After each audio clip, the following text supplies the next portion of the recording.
తప్పదు కదా అంటున్నాం తప్పించి ఎందుకు తప్పదు అనే ఆలోచన రావట్లా.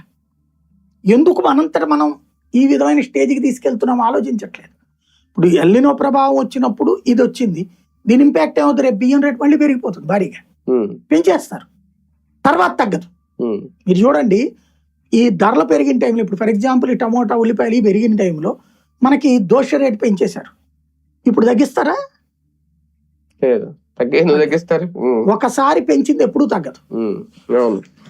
ఇది ప్రజల మీద ప్రభావం పడుతుంది. అంతే. అవును. అంటే ఇవన్నీ కూడా మనల్ని ఫైనల్ గా మానసికంగా ఒక ఏకాకుల్ని చేస్తున్నది వ్యవస్థ. కానీ ధాన్యం ఉత్పత్తి తగ్గితే కొంచెం ప్రమాదమే భవిష్యత్తులో.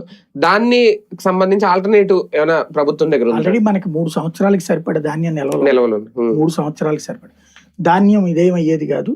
ఆ ధాన్యంగా ఉన్నంత వరకు పురుగులు ఏం పట్టదు. బియ్యంగా ఉంటే పురుగు పడుతుంది కానీ ధాన్యంగా పురుగు పట్టదు. ధాన్యం మనకి చాలా నిల్వలు ఉన్నాయి, 3 ఏళ్ళకి సరిపడా ఉన్నాయి. ఇప్పటిదాకా విదేశాలకు అమ్ముతున్నాం మనం, లేకపోతే ఫ్రీగా పారబోసిన సందర్భాలు కూడా ఉన్నాయి.